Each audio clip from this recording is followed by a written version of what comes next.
Okay, now on my timeline, I'm seeing a whole bunch of review videos of Selective Outrage, and it hasn't even been off yet for like maybe 10 seconds, according to the time I'm doing this commentary right now. There's literally thousands upon thousands of reviews on Selective Outrage. Some are talking about the stand up itself, and others are just veering towards Chris Rock and Will Smith. And there was one commentary in particular I listened to, and this content creator, he really doesn't like Chris Rock at all. And I just sensed some very heavy Chris Rock bias throughout this and whatnot. And this particular content creator was like, well, you know something? Chris Rock deserved that slap, man, because you don't do that, go around making fun of people's wives. And I'm like, that joke he told at the Oscars, that was just a very mild joke compared to the jokes he could have told about Jada Pinkett Smith. That wasn't a joke worthy of getting up and slapping somebody. Come on now. That was uncalled for. That is still uncalled for. I mean, Will Smith and Jada Pinkett Smith, they could feel however they feel. They own their feelings. What they don't have the right to do is to assault somebody because they don't like what that person said. Now, if Chris Rock made a sexual advance at Jada right in front of Will, I could see him slapping Chris for that. But to slap him over a very mild joke, come on. I mean, hindsight 2020, Will Smith could have been like, "Yo, Jada, yo, honey, it's not that serious. You are fine." He doesn't know the fineness I come home to and I wake up to every night. So you mind. Don't forget what he's saying. Or they could have just got up and just walked out for a minute, and Will could have talked to him, been like, yo, honey, I'm gonna handle this. I'm gonna see Chris Rock backstage, and we're gonna talk about this backstage with him, and we're gonna, get this all straightened out. He could have did that, but I don't know, man. But this content creator was seriously advocating Will Smith assaulting Chris Rock, which I'm not down with. Nobody should lay hands on no one, especially a grown man at that. And that's my opinion on that situation.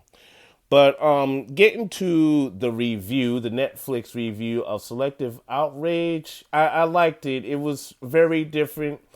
I like the way things were set up. You had a pre-show, and the pre-show had David Spade and Dana Carvey, and Dana Carvey was doing an impression of Joe Biden. That was cool. You had some stand-up comedians that were there, particularly Leslie Jones, Arsenio Hall, and JB Smoove. And you had Chris Rock, who did a show from Baltimore. It was live in Baltimore. He didn't really start out with the Will Smith situation. He kind of built up to it. And the last 10 minutes pretty much revolved around the Oscar situation. Now, what he left out was the why he didn't press charges against Will Smith, and why he wanted Will Smith in the building. That part he left out. I really don't know why. He even left out the part whether he's gonna sue Will Smith. But I think it's safe to say is that stand up pretty much was his response, and pretty much his feelings about the whole affair. Now, some people felt a certain way about Chris saying making that joke about emancipation. Yes, I was cheering for Massa to whip Will Smith. I mean that is an effed up joke, but yeah, I mean it was funny, man. You shouldn't really take it all that serious. Well, he told that joke in a room full of white people.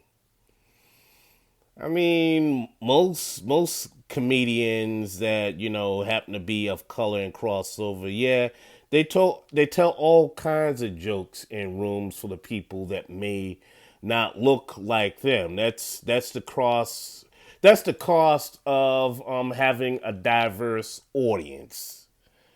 I mean, Chris Rock is going to be Chris Rock. He's not Malcolm X. He's not Farrakhan. He's not Khalid Muhammad. He's Chris Rock. I mean, it just boggles my mind how people want other folks to be things or entities that they clearly are not. So, but yeah, the last 10 minutes was about Will Smith and Jada Pinkett, and he just let loose with two barrels at them and all that. And he left off with the last joke. It kind of surprised me as to, he said, well, how come you didn't hit him back? How come you didn't hit back? Well, I have parents. I was raised with two parents. You know what they told me? Don't fight in front of white people. I really didn't get that part. I don't know. Maybe somebody in the comment section could tell me, but I guess what Chris Rock was saying was don't be a stereotype in front of white folks. I think that's what he was saying in that joke and whatnot.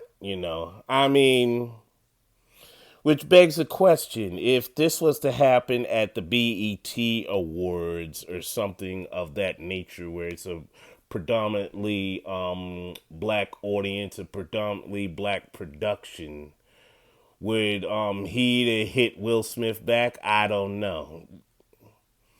But I think BET took note, and other award ceremonies took note of what happened at the Oscars, and I think they pretty much doubled up on their on their security protocols. So you won't see an incident like that happen there. And no doubt Will Smith ain't gonna really poke his face at any award ceremonies anytime soon. So anyway, I mean that was my thoughts on Selective Outrage. I mean, Chris Rock pretty much let it slip why he called it Selective Outrage. And he said that he's not a victim. He's not going to go on Oprah or Gail and be all crying and having deep therapeutic discussions on what happened and everything. I think his therapy was doing what he does best, and that is telling jokes on stage and sharing it in front of a packed audience. And for doing something therapeutic like this, he got paid for it as well. So, I mean, the venue paid him, and Netflix is paying him. So, it was a win-win for Chris. Now, whether Will Smith responds to this or not remains to be seen. Whether Jada Pinkett Smith responds to this or not remains to be seen. But I think that the relationship between those three is pretty much done. I think it's a wrap at this point. I watched some of the post show where they were discussing the jokes and everything, and Kareem Abdul-Jabbar was in attendance and whatnot, and saying, "Well, some. If I told that same joke, Will Smith wouldn't approach me like that." Now, another content creator was like, "Well, you don't know what Will Smith would have done." I think it's safe to say that Will Smith is one of those cats that pretty much picks and chooses his battles and his opponents wisely. Like any old buddy that thinks that they could just prey on people that are weaker than them, quote unquote.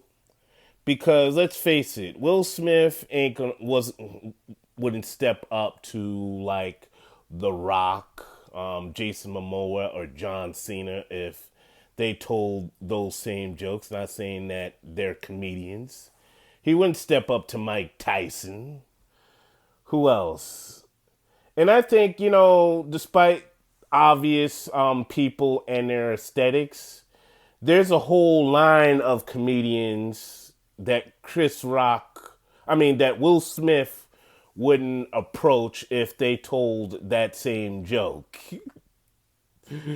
So miss me with, oh, well, you don't know what Will Smith would have done. Nah, it's obvious what he would have not done. We because this is where the title Selective Outrage comes from. Will Smith wouldn't have no smoke for your thorough comedians and everything. I mean, if that was Mike Epps, if that was Corey Holcomb, or several people on the Def Jam roster, or even if Bernie Mac was still alive, he wouldn't have done that. He would have just sat right in the seat. He wouldn't have stepped up to Steve Harvey. If he stepped up to Steve Harvey, yep, that would have been a Film at 11 affair. So, nah. So, yeah, you can catch Selective Outrage on Netflix. I doubt if it'll be available on YouTube.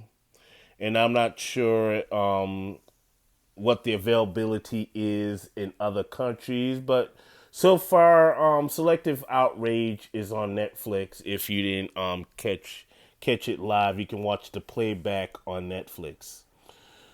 So, folks, we went a little longer than I normally go, and then that's only because I had a lot to say and a lot to cover on this.